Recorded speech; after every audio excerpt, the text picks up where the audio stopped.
اعوذ باللہ من الشیطان اللعین الرجیم، بسم اللہ الرحمن الرحیم۔ ماہ رجب المرجب کے اس بابرکت مہینے میں دعائے رجبیہ کی تشریح اور تفسیر کے عنوان سے آپ کی خدمت میں حاضر ہیں۔ بیان ہوا ماہ رجب المرجب میں حضرت امام جعفر صادق علیہ السلام سے دعا نقل ہوئی ہے، جسے ہر واجب نمازوں کے بعد ہمارے معاشرے میں بطور معمول پڑھا جاتا ہے،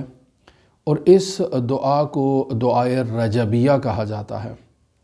در حقیقت رجب المرجب سے متعلق دعائیں دو طرح کی ہیں، اور دونوں حضرت امام جعفر صادق علیہ السلام سے نقل ہوئی ہیں۔ دونوں کو روزانہ کی بنیاد پر پڑھنے کی تاکید کی گئی ہے، جن میں یا من ارجو ہو لکل خیر، یہ دعائے رجبیہ کے عنوان سے شہرت رکھتی ہے، جبکہ خواب الوافدون علی غیرک، یہ دعا بھی دعائے رجبیہ کے عنوان سے ہے، یعنی ماہ رجب المرجب میں روزانہ اس کی قرأت بیان ہوئی ہے، اور دونوں دعائیں امام جعفر صادق علیہ السلام سے ہیں۔ لہٰذا ہم ان دونوں دعاؤں کی تشریح اور تفسیر آپ کی خدمت میں لے کر حاضر ہوئے ہیں ماہ رجب المرجب کے ان ایام میں۔ اور اگر خداوند متعال نے ہمیں یہ توفیق اور یہ سعادت بخشی تو زیارت رجبیہ، جو رجب المرجب کے ایام میں حضرات ائمہ معصومین علیہم السلام کے حرمہائے مطہر میں زیارت کی جاتی ہے، اور زیارت رجبیہ ہے، اسے بھی آپ کی خدمت میں بیان کرنے کی کوشش کریں گے۔ سب سے پہلے دعائے رجبیہ کی تشریح اور تفسیر کا ہم نے گزشتہ درس میں آغاز کیا، اور کچھ نکات آپ کی خدمت میں بیان کیے، جن میں سب سے اہم نقطہ یہ تھا کہ یہ دعا رجب کے ساتھ مخصوص نہیں ہے۔ البتہ اسے ماہ رجب المرجب میں ہمارے معاشرے میں زیادہ پڑھا جاتا ہے ہر واجب نماز کے بعد، جبکہ یہ مکمل سال بھر میں واجب اور مستحب نمازوں کے بعد اس دعا کو تلاوت کیا جا سکتا ہے، قراءت کیا جا سکتا ہے۔ ایک مطلب، اور جب انسان میں حال طاری ہو، بطور خاص ایک ایسی کیفیت طاری ہو جس میں وہ اپنے رب سے ہم کلام ہونا چاہے، گفتگو کرنا چاہے، تب بھی زیارت رجبیہ کی وہ قراءت کر سکتا ہے اور دعائے رجبیہ کو پڑھ سکتا ہے۔ اور صرف واجب نمازوں کے ساتھ یہ مخصوص نہیں ہے، بلکہ مستحب نمازیں، دن میں جتنی بھی نمازیں ہیں، چاہے وہ واجب ہوں چاہے وہ مستحب ہوں، اور رات کے پہر میں جتنی بھی نمازیں انسان ادا کرتا ہے، ان کے بعد اس دعائے رجبیہ کی قراءت کی جا سکتی ہے۔ اور روایت کے الفاظ میں بھی یہی جملہ بیان کیا جاتا ہے کہ لیلاً و نہاراً، دن کو اور رات کو جتنی نمازیں انسان پڑھتا ہے، ان نمازوں میں انسان اس کے بعد اس دعائے رجبیہ کی قراءت کر سکتا ہے۔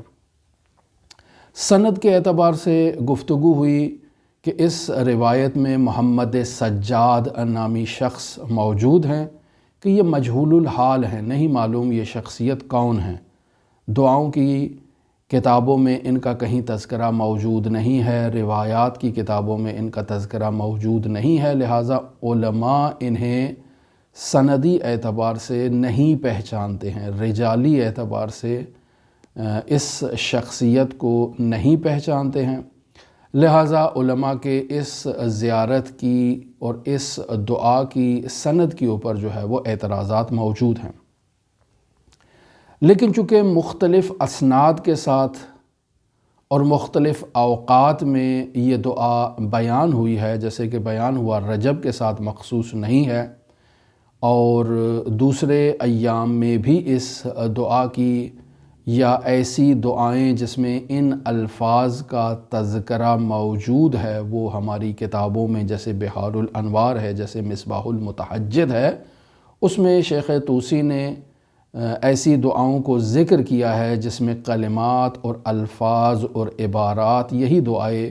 رجبیہ والے ہیں، تو اس سے معلوم یہ ہوتا ہے کہ یہ رجب کے ساتھ مخصوص نہیں ہیں، لہٰذا اسے سال بھر کے مختلف ایام میں قراءت کیا جا سکتا ہے۔ اور چونکہ مختلف انداز میں یہ روایت علماء نے نقل کی ہے اس دعا سے متعلق، تو یہ تعدد اسناد اس کے ضعف سند کو جو ہے وہ برطرف کر دیں گے، اس کا جبران کر دیں گے، اور پھر نامور شیعہ علماء نے جیسے مرحوم ثقۃ الاسلام محمد بن یعقوب قلینی نے کافی میں اس کو ذکر کیا ہے، محمد باقر مجلسی نے بہار میں اس کا تذکرہ کیا ہے، سید ابن طاؤس نے اقبال الاعمال میں اس کا تذکرہ کیا ہے، شیخ طوسی نے مصباح المتحجد میں اس کا تذکرہ کیا ہے، شیخ عباس قمی نے مفاتیح الجنان میں اس کا تذکرہ کیا ہے، اور بھی دعاؤں کی کتابوں میں یہ موجود ہے۔ تو اس قدر علماء کا اس دعائے رجبیہ پر اعتماد اس بات کی دلیل ہے کہ یہ دعا مستند ہے اور اس کی قرأت کی جا سکتی ہے۔ پھر اس کے الفاظ کو اگر دیکھا جائے تو اس دعا میں ایسے الفاظ اور ایسا انداز تخاطب موجود ہے اللہ سے ہم کلام ہونے کا کہ یہ انداز معصوم علیہ السلام کا انداز ہے، عام بشر کا انداز ایسے نہیں ہے۔ لہٰذا یہ تمام دلائل مد نظر رکھتے ہوئے علماء اسے معتبر جانتے ہیں اور اپنی کتابوں میں بیان کرتے ہیں کہ معتبر ذرائع سے دعا نقل ہوئی ہے جسے ہر نماز واجب اور مستحب کے بعد ماہ رجب المرجب میں قرأت کیا جائے۔ پھر کل یہ بیان ہوا کہ اس دعا کو دعائے رجبیہ کیوں کہا جاتا ہے، اس کی وجہ کیا ہے۔ جب سال بھر کے مختلف ایام میں اور مناسبتوں میں اس دعا کی قرأت کی جا سکتی ہے تو پھر رجبیہ ہی کیوں؟ بنیادی وجہ یہ ہے کہ محمد بن ذکوان جو محمد سجاد کے نام سے اس روایت کے اندر راوی موجود ہیں کہ جنہیں سجاد اس وجہ سے کہا جاتا ہے کہ یہ کثرت سے سجدہ کیا کرتے تھے، اور سید ابن طاؤس نے اور شیخ عباس قمی نے اور دیگر بزرگواران نے اس بات کو نقل کیا ہے کہ اس قدر سجدے میں گریہ کرتے تھے کہ وہ اس گریہ کرنے کی وجہ سے نابینا ہو گئے۔ تو اس شخصیت نے اس دعا کو امام صادق آل محمد سے ماہ رجب المرجب میں دریافت کیا ہے۔ مثلا یہ محمد سجاد کہتے ہیں کہ قلت لأبی عبداللہ، میں نے امام جعفر صادق علیہ السلام سے یہ کہا، جعلت فدا، کہ میں آپ پر قربان جاؤں، ھذا رجب، یہ مہینہ رجب المرجب کا مہینہ ہے، علمنی فیہ دعاء، مولا مجھے اس میں ایسی دعا کی تعلیم دیں، ینفعنی اللہ بہ، کہ جس دعا کے طفیل اللہ سے ہم کلام ہونے کا مجھے نفع حاصل ہو۔ تو قال،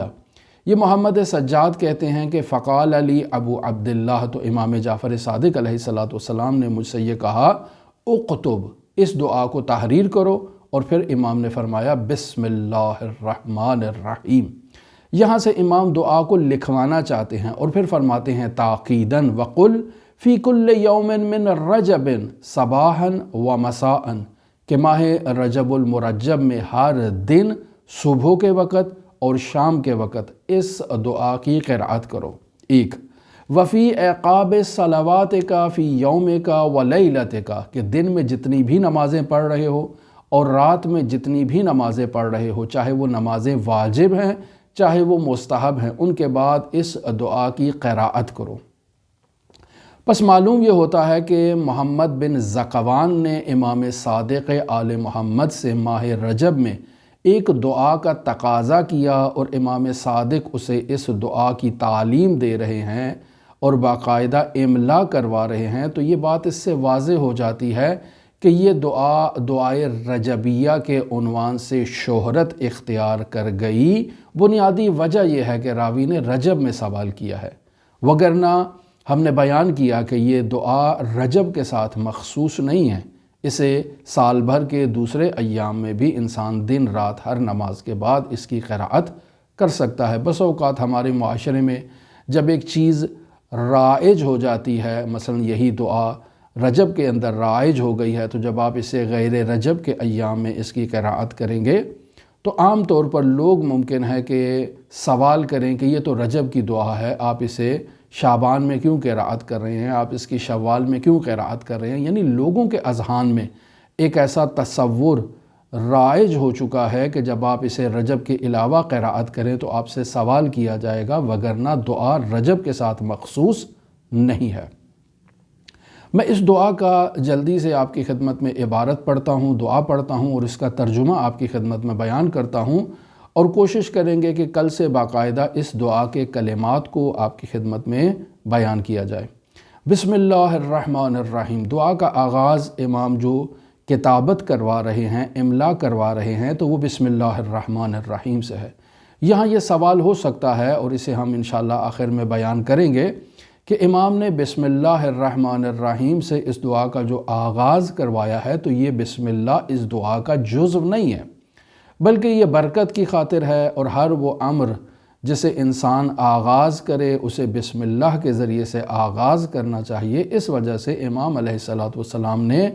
اس دعا کی کتابت کا آغاز بسم اللہ الرحمن الرحیم سے کروایا، وگرنہ بسم اللہ الرحمن الرحیم دعا کا جزء نہیں ہے۔ دعا کا آغاز ان کلمات سے ہوتا ہے، یا من ارجوہ لکل خیر، یعنی اے وہ ذات جس سے ہر بھلائی کی اور ہر خیر کی امید ہے۔ یا من ارجوہ، اے وہ ذات ارجوہ جس سے امید ہے۔ کس چیز کی امید ہے؟ لکل خیر، ہر خیر میں اس ذات سے امید لگائے ہوئے ہوں۔ وَآمَنُوا سَخَطَهُ عِنْدَ كُلِّ شَرٍ، اور اسی ذات سے جو ہے میں ہر برائی میں اس کے غضب سے امان کا تقاضا مند ہوں، یعنی مجھے اس ذات پر اس قدر بھروسہ ہے کہ میں ہر برائی کے وقت اس ذات سے غضب سے امان کا متمنی ہوں، تقاضا مند ہوں، اور اس سے طلبگار ہوں کہ وہ مجھے امان دے گا، اس قدر مجھے اس پر امید ہے۔ یا من یعطی الکثیر بالقلیل، یعنی وہ ذات کہ جو تھوڑے سے عمل پر بھی کثیر عطا کرتا ہے، یعنی انسان اللہ کی عبادت کرے، اللہ کی اطاعت کرے، اپنی عبادت، اپنی اطاعت اور فرمان برداری کو دیکھے تو یہ قلیل ہے، لیکن اللہ کی بارگاہ سے جو انسان کے اوپر عنایات ہو رہی ہیں، جو الطاف ہو رہے ہیں، جو اللہ کی طرف سے لطف جاری ہیں، وہ کثیر ہیں۔ یہ انسان جو اللہ کی بارگاہ میں دست بے دعا ہوتا ہے اور اللہ سے سوال کرتا ہے، یہ سوال قلیل ہے، لیکن اس ذات کی طرف سے جو عطا ہو رہی ہے اس عبد پر، وہ کثیر ہے۔ اور پھر آگے فرماتے ہیں، یا من یعطی من سأل، اے وہ ذات کہ جو عطا کرتی ہے اس کو جو اس ذات سے سوال کر رہا ہے، یعنی اگر میں اللہ سے سوال کروں تو اللہ میرے اس سوال کو رائگاں نہیں جانے دیتا، اللہ مجھے عطا کرتا ہے۔ وَيَا مَن يُؤْتِي مَن لَّمْ يَسْأَلْهُ، اور اگر میں اللہ سے تقاضا مند نہیں ہوں، اللہ سے نہیں مانگ رہا، لیکن پھر بھی وہ ذات مجھے عطا کر رہی ہے۔ مثلا میں اس دنیا میں جو میرا وجود ہے، تو میں نے اپنے وجود کے لیے اللہ سے تقاضا نہیں کیا ہے، اللہ سے نہیں کہا کہ مجھے اس دنیا میں پیدا کیا جائے، لیکن اس نے مجھے میرے تقاضے کے بغیر خلقت عطا کی فرمائی ہے، اور خلقت کے ہر مرحلے میں، ہر لمحے میں وہ مجھے اپنے فیوزات سے محروم نہیں کر رہا، مجھے عطا کر رہا ہے۔ اور حتیٰ وہ انسان کہ جو اس دنیا میں اپنے خالق کو نہیں پہچانتا، اپنے خالق کی عبادت نہیں کرتا، اپنے خالق کی اطاعت نہیں کرتا ہے، تو یقینی بات ہے جو اطاعت نہیں کر رہا، جو ہاتھ نہیں پھیلا رہا، جو سوال نہیں کر رہا، وہ ذات اسے عطا کرتی ہے۔ تو یہاں فرما رہے ہیں، یا من یعطی من سأل، اے وہ ذات جو اسے عطا کرتی ہے جو سوال کر رہا ہے، وَيَا مَن يُؤْتِي مَن لَّمْ يَسْأَلْهُ، اور اسے بھی عطا کرتی ہے جو اس سے سوال نہیں کرتا، لیکن یہ عطا جو ہے اور یہ جو سوال نہیں کر رہا وہ اس کو جانتا بھی نہیں ہے، وَمَن لَّمْ يَعْرِفْهُ، اسے پہچانتا بھی نہیں ہے۔ جب پہچانتا بھی نہیں ہے اور سوال بھی نہیں کر رہا ہے، لیکن وہ ذات پھر بھی اپنی بذل و بخشش سے، اپنی عطاؤں سے، اپنی فیاضیت سے اسے محروم نہیں کر رہی، اسے عطا کر رہی ہے، اسے بخش رہی ہے۔ یہ جو وہ ذات عطا کر رہی ہے، بخش رہی ہے، دے رہی ہے، تحنناً منہ والرحمہ، یہ اس کے احسانات کا نتیجہ ہے، یہ اس کی رحمت کا نتیجہ ہے، یہ اس کے فضل و بخشش کا نتیجہ ہے کہ وہ ذات فیاض ہے، وہ ذات رحیم ہے، وہ ذات کریم ہے کہ جو عطا کرتی ہے، اور تحننا منہ والرحمہ کا مصداق ہے، یعنی وہ ایسے شخص کو عطا کر رہی ہے کہ جو اسے نہیں پہچانتا، جو اس سے سوال نہیں کر رہا، لیکن وہ ذات اس کو پھر بھی عطا کر رہی ہے، پھر بھی اس کو بخش رہی ہے، پھر بھی اس کو دے رہی ہے۔ تو اب ایسی ذات سے جب میں مخاطب ہوں کہ جو مجھے بغیر مانگے دیتی ہے، ایسی ذات سے ہم کلام ہوں جو اس شخص کو بھی عطا کرتی ہے جو تقاضا نہیں کرتا، اس شخص کو بھی عطا کرتی ہے جو معرفت نہیں رکھتا، اور اس شخص پر بھی اپنے فضل و بخشش و احسانات کو جاری رکھے ہوئے ہے، تو میں ایک ایسی ذات کی بارگاہ میں اپنے ہاتھوں کو بلند کر کے اس سے سوال کرتا ہوں، اعطنی بمسئلتی ایاک، کہ تو مجھے دنیا کے خیر و آخرت کے خیر کا مجھے جو ہے وہ عطا فرما، اعطنی بمسئلتی ایاک، کہ تو مجھے عطا کر ایک ایسی چیز کا، ایک ایسے مسئلے کا، ایک ایسی رحمت کا تو مجھے عطا کر جو تیرے نزدیک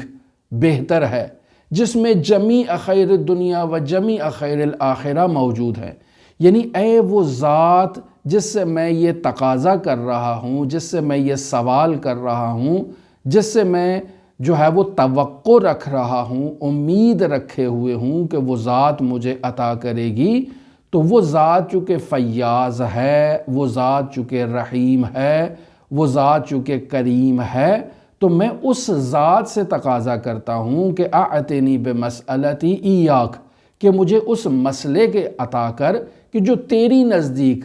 رحمت پر مشتمل ہے، کرم پر مشتمل ہے، فیاضیت پر مشتمل ہے، اور اس مسئلے میں جمیع خیر الدنیا و جمیع خیر الآخرہ کا راز چھپا ہے، یعنی تمام دنیا کے خیر اور تمام آخرت کے خیر کا خزانہ اس مسئلے میں تیرے نزدیک موجود ہے، تو مجھے وہ مسئلہ عطا فرما۔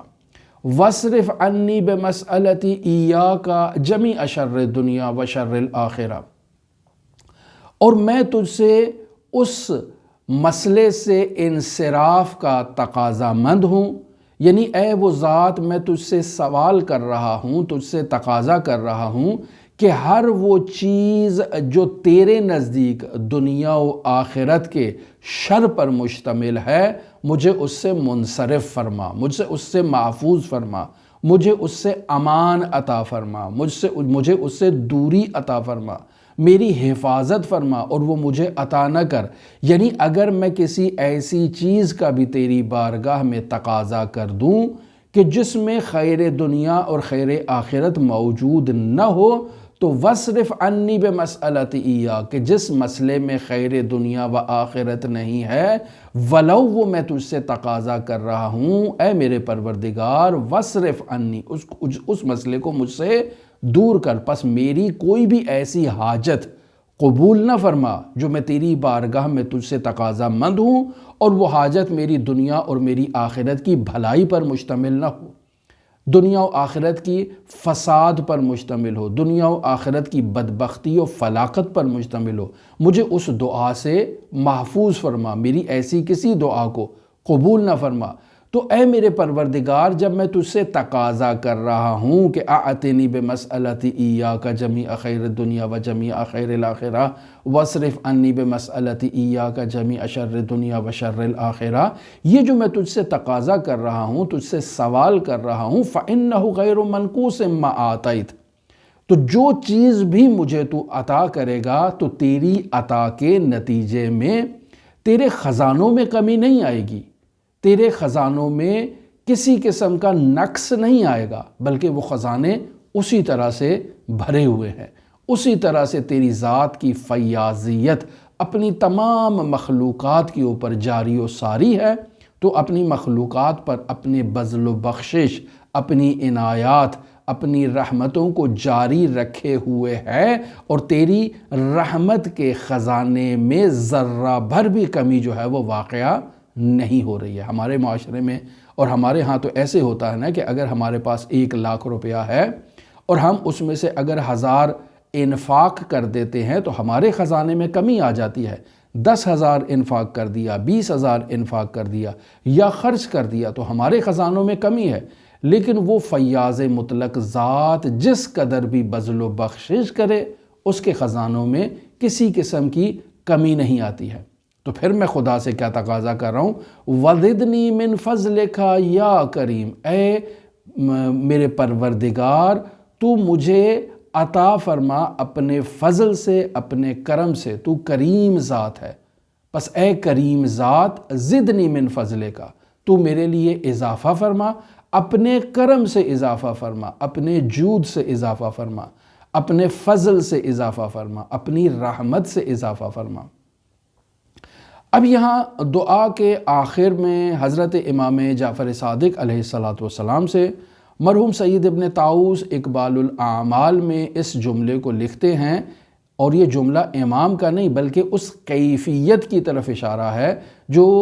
راوی نے مشاہدہ کی ہے اس دعا کے وقت امام جعفر صادق علیہ السلام کی۔ وہ کیا کیفیت تھی؟ فرماتا ہے ثم مد ابو عبداللہ علیہ السلام، کہ اس دعا کی قراءت کے بعد امام علیہ السلام نے اپنی داڑھی مبارک کو اپنے بائیں ہاتھوں سے یوں اپنی داڑھی مبارک کو تھاما، ثم مد ابو عبداللہ علیہ السلام یدہ الیسری، اپنے بائیں ہاتھ سے داڑھی کو پکڑا، فقبض علی لحیتہ، اپنی اس طرح سے داڑھی کو، اپنی ریش مبارک کو امام علیہ السلام نے تھام لیا، ودعا بہذا الدعاء، چونکہ پہلے امام علیہ السلام اس دعا کو مکتوب کروا رہے تھے، جب یہاں تک دعا مکمل ہو گئی وزدنی من فضلک یا کریم تک یہ دعا مکمل ہو گئی تو امام نے اب اپنے بائیں ہاتھ کو اٹھایا، ایک مٹھی کی صورت میں بنایا اور اپنی بائیں ہاتھ سے داڑھی مبارک کو امام علیہ السلام نے یوں تھام لیا۔ اب جب تھام لیا تو پھر امام نے ودعا بہذا الدعاء، تو امام علیہ السلام نے اس دعا کو آغاز سے قرأت کرنا شروع کیا، وَهُوَ يَلُوذُ بِسَبَّابَتِهِ الْيُمْنَى، اپنے بائیں ہاتھ کی یہ جو انگلی ہے سبابہ، اس سبابے کو امام علیہ السلام نے جو ہے وہ گھمانا شروع کیا۔ ثم قال بعد ذلك، اور پھر امام علیہ السلام نے اس کے بعد کیا فرمایا؟ امام علیہ السلام نے فرمایا، یعنی کیفیت کیا ہے؟ کیفیت یہ ہے کہ داڑھی کو پکڑا ہوا ہے، انگلی کو امام یوں حرکت دے رہے ہیں، یا ذا الجلال والاکرام یا ذا النعماء والجو یا ذا المن والطول حرم شیبتی علی النار، یہ جملے امام علیہ السلام نے اضافہ کیے، یعنی دعا کو اول سے آخر تک پڑھا اور ان جملوں کو امام علیہ السلام نے اضافہ کیا کہ یا ذا الجلال والاکرام، اے وہ ذات جو صاحب جلالت بھی ہے اور صاحب عظمت بھی ہے، یا ذا النعماء والجو، اے وہ ذات جو صاحب نعمت بھی ہے اور صاحب بخشش بھی ہے، عطا کرتی ہے، بخشش کرتی ہے، فیاض ہے، یا ذا المن والطول، اے وہ ذات جو صاحب احسان ہے، صاحب عطا ہے، صاحب بخشش ہے۔ کیا اس ذات کو مخاطب کر کے امام فرما رہے ہیں حرم شیبتی علی النار، کہ اے میرے پروردگار یہ جو میری داڑھی کے سفید بال ہیں ان پر جہنم کی آگ کو حرام فرما۔ اب یہاں ایک اور منبع میں حدیث میں یہ جملہ نقل ہے ثم وضع یدہ علی لحیتہ، کہ امام نے اپنے دست مبارک سے اپنی داڑھی کو جو پکڑا ہوا تھا ولم یرفعہا، اور اس کو چھوڑا نہیں، الا وقد امتلع ظہرہ کفہ دموعا، کہ امام کے دست مبارک جو ہے وہ آنسوؤں سے مملو ہو چکے تھے اور بھر چکے تھے۔ یہ وہ دعا ہے کہ جو مرحوم سید ابن طاؤس نے اقبال الاعمال میں بیان کی ہے، مرحوم شیخ عباس قمی نے مفاتیح الجنان میں تحریر کی ہے، مرحوم محمد بن یعقوب کلینی نے کافی میں اس دعا کو ذکر کیا ہے، اور دوسری کتابوں میں یہ دعا موجود ہے۔ ہم اس کی تشریح میں انشاءاللہ کل سے آپ کی خدمت میں کلمات کو لفظ بلفظ بیان کرنا شروع کریں گے، لیکن جو اہم نقطہ ہے کہ بسم اللہ الرحمن الرحیم اس دعا کے آغاز میں جو موجود ہے تو کیا بسم اللہ دعا کا جز ہے؟ ہم بیان کر چکے کہ نہیں، دعا کا جز نہیں ہے۔ یا یہ جو امام علیہ السلام نے داڑھی کو اپنے دست مبارک سے پکڑا، تو دو احتمال موجود ہیں کہ امام علیہ السلام نے آغاز دعا سے انتہائی دعا تک داڑھی کو پکڑا، یا نہیں صرف آخری جملہ جو یا ذل جلال والاکرام یہاں سے اپنی داڑھی کو پکڑا اور اس دعائیہ کلمات کو امام علیہ السلام نے یہاں سے بیان کرنا شروع کیا۔ یہ احتمال زیادہ قوی ہے۔ لیکن کلن امام علیہ السلام نے ایک ایسی کیفیت کو کیوں اپنایا، کیوں اپنی داڑھی کو اپنے ہاتھوں سے پکڑا؟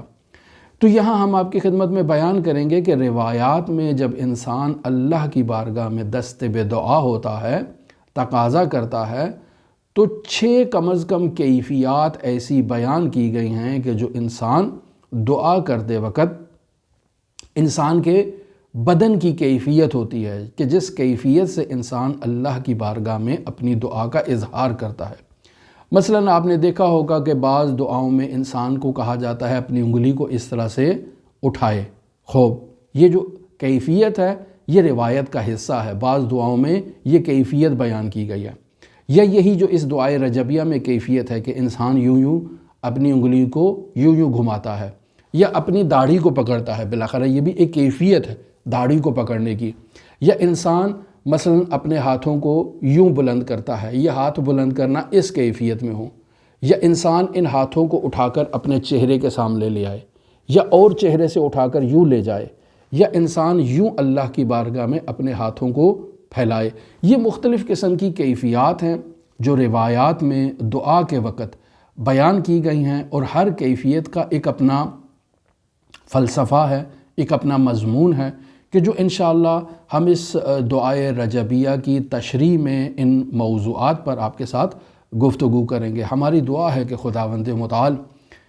ان نورانی معارف کو سمجھنے اور ان پر عمل کرنے کی ہمیں توفیق عطا فرمائے۔ دعا گو ہیں خداوند متعال اہل بیت علیہ السلام کی تعلیمات اور معارف اہل بیت علیہ السلام سے ہمیں روشناس کروائے، ہمیں آگاہ فرمائے، ہمیں علم عطا فرمائے، اور ہم عالماً امام علیہ السلام کی تعلیمات پر عمل کریں۔